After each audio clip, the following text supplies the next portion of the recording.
greatest problem of the East is the Easterners themselves. And I listened to Joe Igbokwe saying rubbish, saying that the Easterners, the Igbos, that they are hypocrites, that they are crying that there was massacre in Benue State. And when there was massacre in the eastern part of Nigeria, where the Igbos also crying like this? Why is it that the Igbos are crying like this over what happened in Benue State? And I paused a while and asked myself this question. Is this man right or wrong? Before I move further, I just want to read this extract. If you can sell your brother, the buyer has no reason to trust you. Most of the Igbos, some supporting the ill against the Igbos in this administration, even in previous administration, do you think the Yorubas or the Hausas will support you? Orji Uzor Kalu has been speaking ill against his people. Did he think that Tinubu will trust him? Did he think that the Hausas or the Fulanis will trust him? The Deputy Speaker of the House of Representatives, speaking ill against his people constantly, did he think that the Northerners will trust him?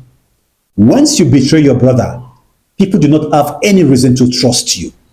Joe Igbokwe is right, is wrong, and is foolish. I'll give you.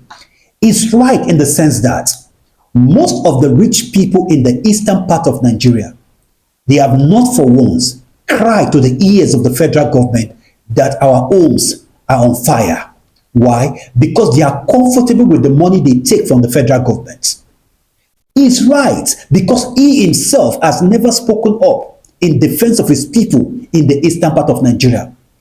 With all the unaliving in the eastern part of Nigeria, most of the rich men, I measured them, the Obi Kubanas, the likes, the E-monies and the likes, most of them have not spoken against the ill in the land. So it's right that Igbos are hypocrites. It's right. Number two is wrong. It's wrong. Why? Because those who are weak and vulnerable, they have been crying to the ears of those in powers, but they've decided not to pay a listening ear to them. How many times have the people in Enugu cried to the governor of Enugu State and yet he cared less about them? How many times has the people of Imo cried to the governor of Imo State, yet he cared less about them? Why? Because they are doing the biddings of the Fulanis. The end goals of the Marudas in this country is to ensure that we are under a caliphate and we are under a Sharia system. That is the end goal. You like it or not, that is your own problem. I don't care. Foolish in the sense that no man in anger set fire on his own house, no matter what happened. I know you are disillusioned by a lot of Igbos because this part of your life has been spent in the western part of Nigeria, but that do not make you a Yoruba man. The Yorubas identify with themselves and the Igbos too identify with themselves. You must not betray your own because of cheap gain you want to get. The East is hot, the East is boiling, but how many leaders, how many people are speaking in defense of the people of the eastern part of Nigeria? Nnamdi Kanu is incarceration now, and a lot of you have left him to his own fate. When Igbo had problems like this, even people from the eastern part of Nigeria were drumming support for Igbo, but the turn of Nnamdi Kanu came. Even the Yorubas, some of them are the ones who are even fanning the embers of bitterness against Nnamdi Kanu. How long must we continue this way? The leaders in the eastern part of Nigeria must rise up in defense of their own people. They must negotiate the future of their people with the governments, because the way the Easterners have been treated in Nigeria is like their second fiddle. It's like there's a secret document written somewhere that an Igbo man should not amount to anything when it comes to governance in this country.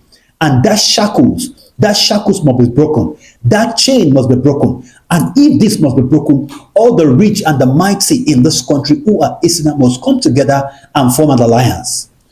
The unaliving of Easterners in this country is not welcome. I said it's also foolish in the sense that he's making mockery of those who were unalive in Benue State. I do not see reason why someone who is sane would try to mock those who are unalive. If the Igbos feel the grief of what happened in the eastern part of Nigeria, there's a justification for that. Because at the Vatican City, the Pope is not a Nigerian, neither is it an African person, but is shared in the pains of people who are unalive in Benue. Joe Igbokwe, do never utter a word against the unalifing of Igbos, neither have you uttered a statement against the unalifing of people in the Middle Belt. Keep twerking for Tinubu, keep twerking for him, keep twerking for the Fulanese. The end they see will justify the means. As the elders used to say, a wise man does not test the depth of an ocean with both feet. Joe Igbokwe, the wise otherwise. The sea might engulf you someday, sometimes. I'll see you soon.